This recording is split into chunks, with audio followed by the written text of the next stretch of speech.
Assalamualaikum warahmatullahi wabarakatuh. Selamat pagi anak-anak. Bagaimana kabar kalian hari ini? Masih semangat kan dalam mengikuti pembelajaran daripada pertemuan kali ini? Baik, pada pertemuan sebelumnya kita sudah membahas tentang ciri-ciri makhluk hidup dan klasifikasi makhluk hidup, dan juga kingdom Monera, Plasenta, dan juga kingdom Bumi. Pada pertemuan kali ini kita akan membahas tentang kingdom Plantae dan kingdom Animalia. Silakan dipelajari dan disimak video pembelajaran berikut.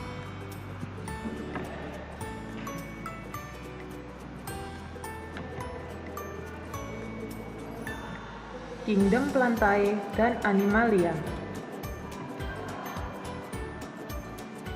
Tujuan pembelajaran pada pertemuan kali ini yang pertama yaitu dapat mengidentifikasi makhluk hidup yang termasuk ke dalam Kingdom Plantae. Yang kedua, dapat mengidentifikasi ciri-ciri makhluk hidup yang termasuk ke dalam Kingdom Plantae. Yang ketiga, dapat mengetahui contoh makhluk hidup yang termasuk ke dalam Kingdom Plantae. Yang keempat, dapat mengidentifikasi makhluk hidup yang termasuk ke dalam Kingdom Animalia. Yang kelima, dapat mengidentifikasi ciri-ciri dan contoh makhluk hidup yang termasuk ke dalam Kingdom Animalia.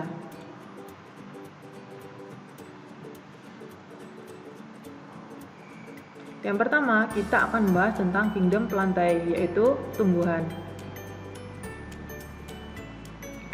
Ciri-ciri Kingdom Plantae yang pertama yaitu bersifat multiseluler. Jadi di Kingdom Plantae ini memiliki banyak sel. Yang kedua, bersifat eukariotik, berarti memiliki membran inti. Yang ketiga, dinding selnya memiliki selulosa sehingga dia memiliki dinding sel. Yang keempat, bersifat autotrof sehingga dia dapat membuat makanan sendiri. Yang kelima, memiliki klorofil sehingga dapat melakukan fotosintesis. Yang terakhir yaitu tidak memiliki alat gerak aktif sehingga dia tidak dapat berpindah tempat.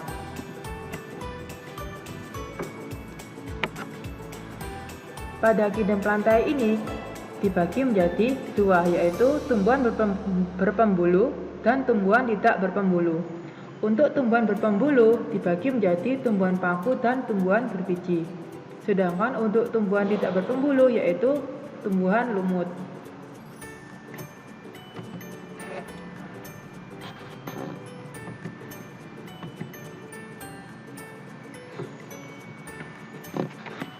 Tumbuhan tidak berpembuluh.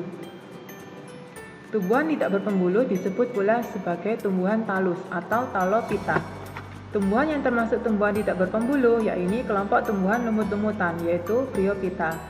Tumbuhan lumut dibagi menjadi tiga yaitu lumut hati, lumut tanduk, dan lumut sejati.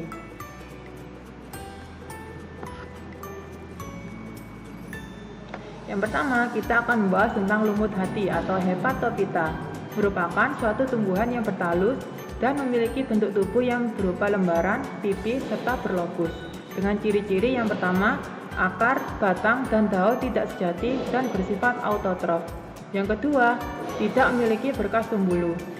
Yang ketiga, berkembang biak dengan cara aseksual dan seksual. Yang keempat, tumbuh dan menempel di batuan, tanah, dan perpohonan. Contoh dari lumut hati yang pertama yaitu Marsanthia, Lunularia, Jangermania, dan Riciocarpus natans. Yang kedua yaitu lumut tanduk atau Anthocerophyta, merupakan tumbuhan kecil, pendek, tidak berbunga, dan berbentuk seperti tanduk. Ciri-cirinya yaitu sel-selnya hanya mempunyai satu kloroplas. Yang kedua, berkembang biak dengan cara aseksual dan seksual. Yang ketiga, tubuh berupa talus dan menyerupai lumut hati. Yang keempat, habitatnya pada daerah yang memiliki kelembapan cukup tinggi. Contoh dari lumut tanduk ini yaitu Anthoceros natans. Yang ketiga yaitu lumut sejati atau Bryophyta. Lumut sejati disebut juga sebagai lumut daun yang memiliki ciri-ciri yang pertama, sel pada tumbuhan lumut bersifat eukariotik dan multiseluler. Yang kedua, dinding sel pada tumbuhan lumut tersusun atas selulosa. Yang ketiga, daunnya tersusun atas selapis oleh lapisan lilin. Yang keempat, tumbuhan lumut berkembang biak dengan cara spora. Contoh dari lumut sejati yang pertama yaitu Andreaea petrophylla, Funaria hygrometrica, Sphagnum fimbriatum, dan Polytrichum commune. Yang kedua, kita akan membahas tentang tumbuhan berpembuluh. Merupakan tumbuhan yang memiliki pembuluh pada akar, batang, dan daun. Tumbuhan berpembuluh ini dibagi menjadi dua, yaitu tumbuhan paku, Pteridophyta, dan tumbuhan berbiji atau Spermatophyta. Untuk tumbuhan paku merupakan kelompok tumbuhan berpembuluh karena golongan tumbuhan paku memiliki pembuluh kayu atau xilem dan pembuluh tapis yaitu phloem. Untuk tumbuhan berbiji dapat ditemukan di banyak tempat. Tumbuhan berbiji ini dapat dibagi menjadi dua, yaitu tumbuhan berbiji terbuka atau gymnospermae dan berbiji tertutup atau angiospermae.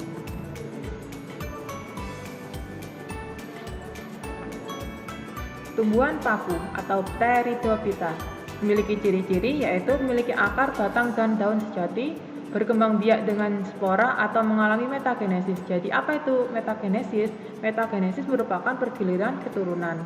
Yang ketiga, daunnya memiliki klorofil dan memiliki pembuluh angkut xilem dan phloem.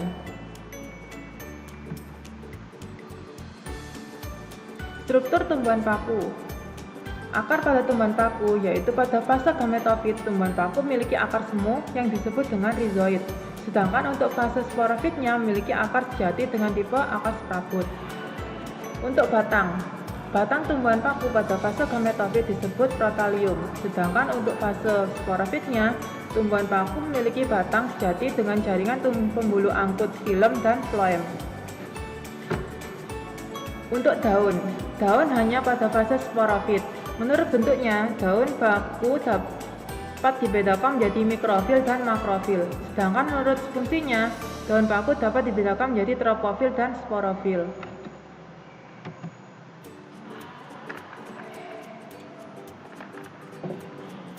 Daun mikrofil merupakan daun yang ukurannya sangat kecil. Mikrofil berbentuk rambut atau sisik, tidak bertangkai, dan tidak bertulang kecuali pada paku kawat dan paku ekor kuda. Sedangkan untuk makrofil yaitu daun yang ukurannya besar. Untuk makrofil sudah bertangkai, bertulang daun, dan memiliki daging daun atau mesofil yang terdapat stomata, jaringan tiang, dan bunga karang.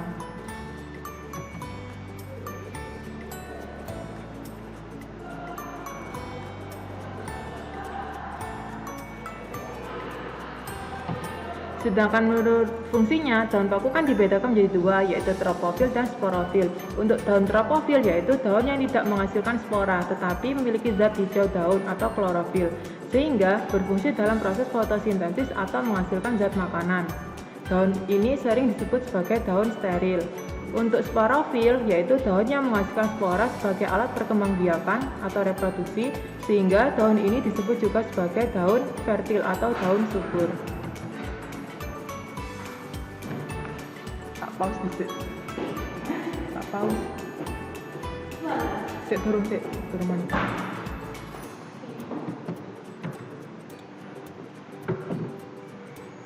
Divisi tumbuhan paku.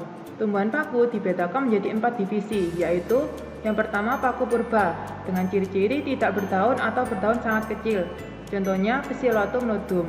Yang kedua paku ekor kuda dengan ciri-ciri batang terdapat di dalam tanah, cabang berluas-luas, dan daun fertil menghasilkan spora. Contohnya yaitu Equisetum sylvaticum. Yang ketiga, paku kawat. Memiliki ciri tubuhnya berbentuk seperti rambut atau kawat dan memiliki habitat di daerah pegunungan. Contohnya Lycopodium cernun. Dan yang keempat yaitu paku sejati yang memiliki ciri saurus berkumpul pada ujung, tepi, dan tersebar di permukaan daun. Contohnya Marsilea crenata atau sering disebut sebagai semanggi. Selanjutnya yaitu kita akan membahas tentang tumbuhan berbiji atau Spermatophyta.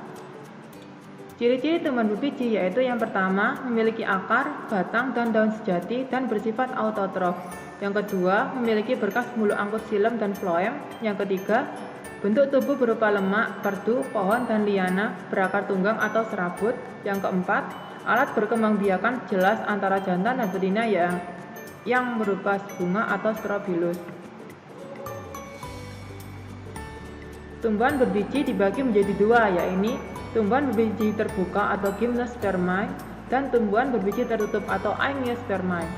Gymnospermae dibagi menjadi 4 divisi lagi, yakni yang pertama Iadinae, yang kedua Coniferae, yang ketiga Gnetinae, yang keempat Gyncionae. Untuk tumbuhan berbiji tertutup, menurut jumlah kepingnya dibagi menjadi dua, yaitu tumbuhan berkeping satu atau monokotil dan tumbuhan berkeping dua atau tumbuhan dikotil. Yang pertama, kita akan membahas tentang tumbuhan berbiji terbuka atau gymnospermae. Gymnospermae ini memiliki ciri, yaitu yang pertama, memiliki akar, batang, dan daun sejati berupa perdu atau pohon. Batang dapat bertumbuh besar dan bercabang-cabang. Yang ketiga, belum memiliki bunga sejati atau hanya berupa strobilus jantan dan betina.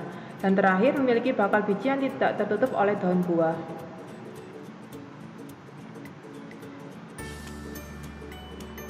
Gymnospermae dibagi menjadi 4 divisi. Yang pertama, Iadinae, contohnya pakis haji, cicak rumpi, Anabaena cicadae. Yang kedua, Conifera, contohnya tusam, damar, dan damar laki-laki. Yang ketiga, Gnetinae, contohnya tumbuhan melinjo. Yang keempat, Gyncionae, contohnya Ginkgo biloba.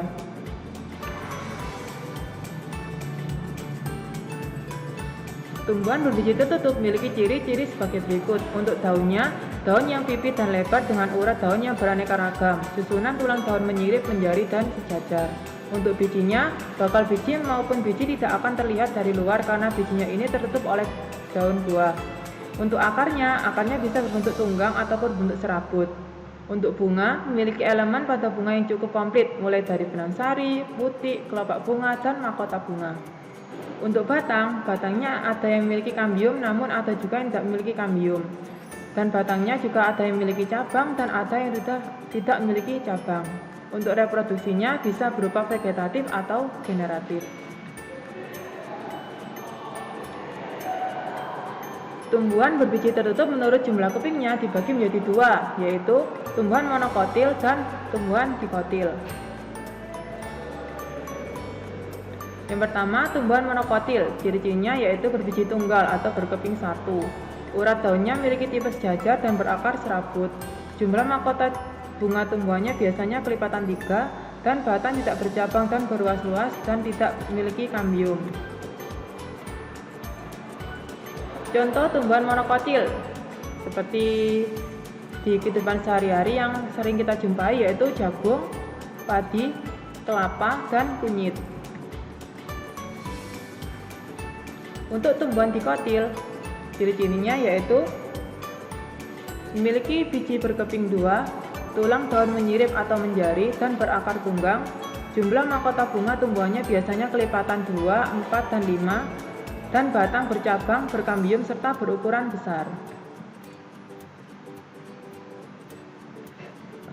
Untuk contoh tumbuhan dikotil, yang pertama yaitu ada mangga, cabai, kedelai, dan kunyit atau tomat.